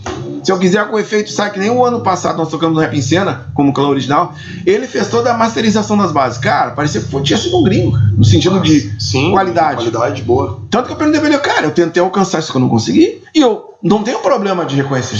Porque meu pai, eu tô aprendendo o tempo todo. Né? A vida é um eterno troca de saberes, né?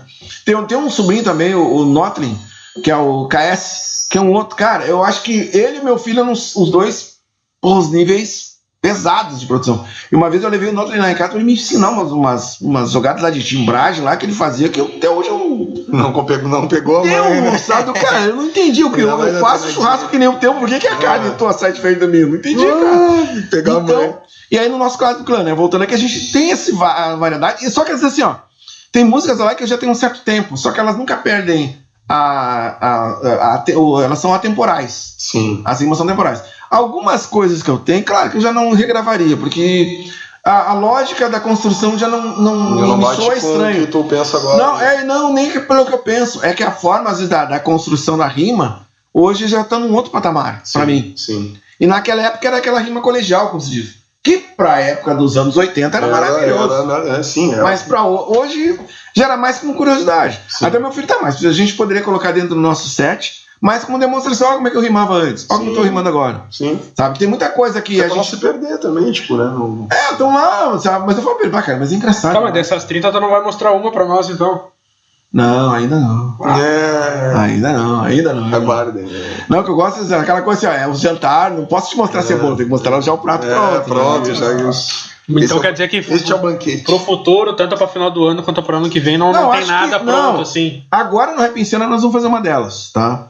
Que por sinal tem que fazer, falta mais uma barra só pra me fazer, que eu ainda não terminei de fazer. Eu fiz uma parte do instrumental, o Gui vai só complementar, inclusive tá uma briga, porque eu vou sacanear ele. Tomara que ele não esteja assistindo isso. Que eu vou fazer uma parte do instrumental, ele vai fazer uma complementação. Nós temos menos de um mês para isso. Só que nesse meio tempo também, já na próxima semana, eu tenho que gravar mais 2 trilhas que a gente tá fazendo. Tenho que terminar de canetar mais uma que eu tô fazendo. Sabe? É tudo dentro do... Não para, é sempre e às vezes assim, eu termino às vezes uma composição, eu leio e... Não, vou fazer de novo. É muito comum, não sei. E esse eu acho que... curti. Não, às vezes eu mesmo tô muito autocrítico, embora eu falo que tem que fazer, mas eu sou muito autocrítico. E às vezes o nosso grupo atualmente, nós somos 6. Só que 2 que são ocasionais. Esse que está em São Paulo, o Dani também faz parte do grupo. Quando ele está aqui, ele vem, canta, faz as rimas, recebe o material lá, dá as opiniões. E a minha filha também, a Fanny Black, ela mora em Santa Catarina. Às vezes, dependendo do evento, nem o ano passado, a gente tocou no Rap em Cena, ela veio, sabe? Tanto que quando ela foi cantar, eu pensava, mas pelo jeito sincero pra caramba, não, ela é desde pequenina, cara. Já tá, ela natural. Só dentro do... E mais louco, ela é evangélica. Capaz. Eu sou do povo de santo, sou do povo de terreiro, e ela é evangélica. Só que uma coisa não interessa nada. No palco, ninguém... Sim, é uma só, é uma coisa só. Não, é uma unidade só e não importa a pauta. O tempo todo... É contundência o tempo todo, seja na rima, seja nos tocadiscos.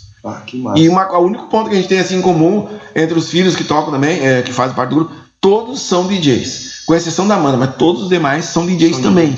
Inclusive o Dani é DJ. O Dani tem um vídeo dele com uns 8 anos de idade, fazendo uma abertura nossa só com vinil, com frases, técnica de frase, colando e fazendo negócio tudo. Com 8 aninhos, tá tudo louco. Isso tudo lá no YouTube, lá no Clã Original. Já nasceram tocando, já nasceram. Aqui é nosso estilo de vida. O Dani hoje faz o negócio dele. Ele nunca pensou, quando ele foi pra São Paulo, vai fazer 6 meses que ele tá lá.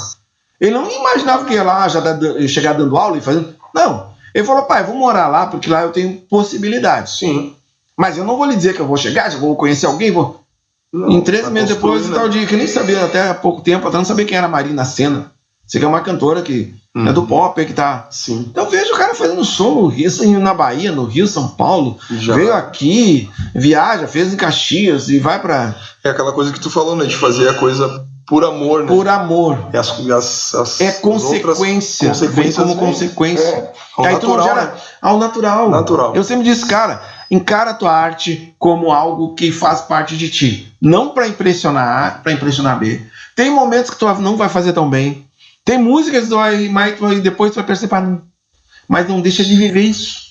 A arte, ela é para ser vivida. Sim. Se o cara se propõe a fazer ser agente cultural, que nem, por exemplo, tu é responsável por uma batalha de rima. Sim. Sempre, claro, vai sempre procurar aprimorar, seja lá possivelmente mais apoiadores, fazer no teu público. E isso é muito importante, que eu não sei se vocês perceberam, mas existe um fenômeno que está acontecendo em algumas batalhas. Parece que lá na BDA, na Batalha da Aldeia, na Batalha da Norte de São Paulo, está tendo um problema do público de uma nova geração, está sendo fã do MC e não da arte. Isso. Nós temos que começar a fazer um processo para eles entenderem que o hip hop está acima do Neso, acima do ninguém.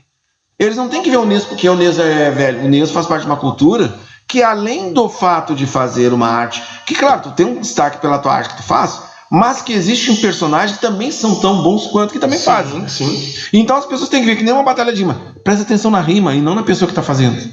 Exato. A rima é mais importante que o elemento. No momento em que tu botar o artista acima da arte, acabou a história. Tu gera mito no grito. Né? Entendeu? Mito no grito. Aí gera uma nova geração de, eu só vou se estiver o fulano. Só vou no show se eu... Não, cara, tem que ir no show porque vai ter hip hop. Não importa quem vai ser o cara que vai estar rimando. Não importa quem é o DJ que vai estar tocando. Eu vou na batalha de rima, eu até quero vir aqui pra assistir a batalha de vocês. Eu não quero saber quem vai estar batalhando, não importa. Eu quero ver o nível de rima. Sim. A lógica dos caras imaginei lá na Batalha do Reis. Da rima, né? Deixa eu até aproveitar para dar um salve pro pessoal da Batalha do Reis, domingo agora. Deixa eu pegar, não sei se vai estar editado, não sei se o programa vai... Não, vai sair depois. Vai sair depois, então. Mas enfim, eu já falei com o Mano Gringo. Eu me pôs até não sei se vocês já sabem, se não sabem vão estar sabendo agora.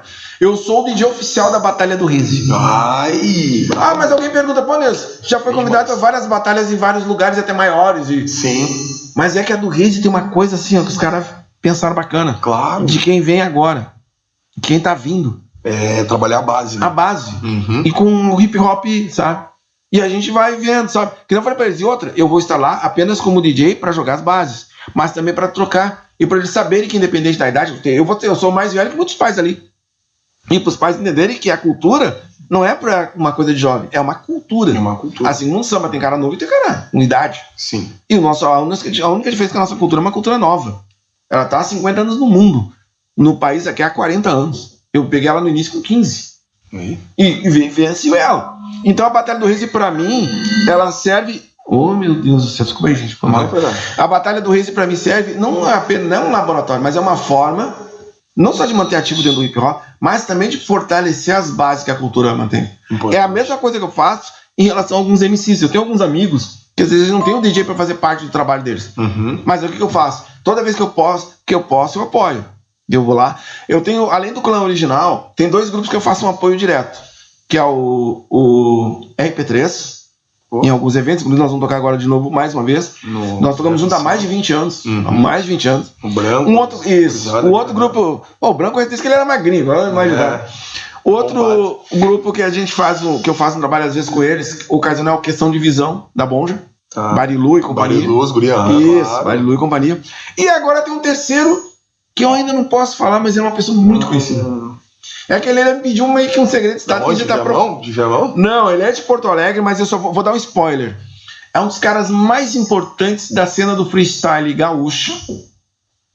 E tem um detalhe. Ele tá na cultura hip hop desde o início dos anos 90. Spoiler. Dicas. Vocês conhecem ele muito bem. Se eu falar aqui... Não, brinca. É fato. E o cara, ele... Cara, me veio um monte de nome na cabeça. É que é um spoiler, é que, né? É que eu sou meio bocudo. Mas eu vou falar pra vocês, vai ser incrível. É um dos trabalhos mais consistentes que eu conheço no rap gaúcho. E no freestyle também o cara, ele é muito, muito bom. Ele era um dos... No hip hop, então às vezes pegar ele, o YTJ, o DMC, tinha o mano de rua, que também é aqui de Viamão. O de rua. De rua é um negão. Cara... Esqueci o nome do legal.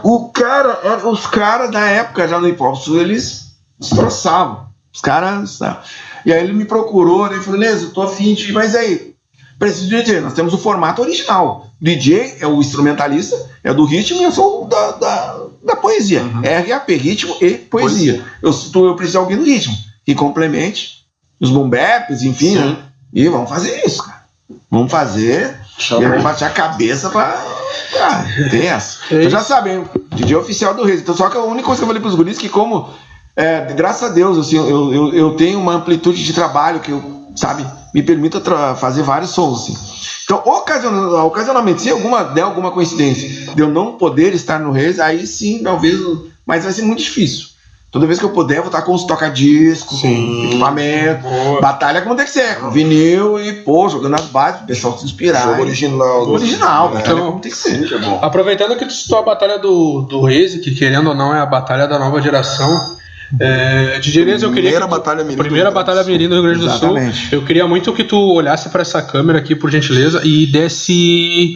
um recado pro pessoal da nova geração que quer seguir na cultura ou que é da cultura, mas tá pensando em parar, mas vê que é possível, já que a gente tá com uma lenda aqui que tem mais de 40 anos de carreira.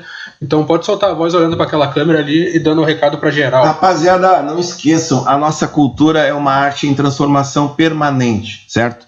Cada qual é responsável pela multiplicação de ideias, objetivos e do senso crítico de muita gente. Então, às vezes, tu pensa assim, cara, eu estou um rimador, ou eu sou um dançarino, sou um breaking, ou um b-boy, ou eu sou um grafiteiro, e provavelmente eu não esteja sendo observado. Não, você sempre é referência para alguém.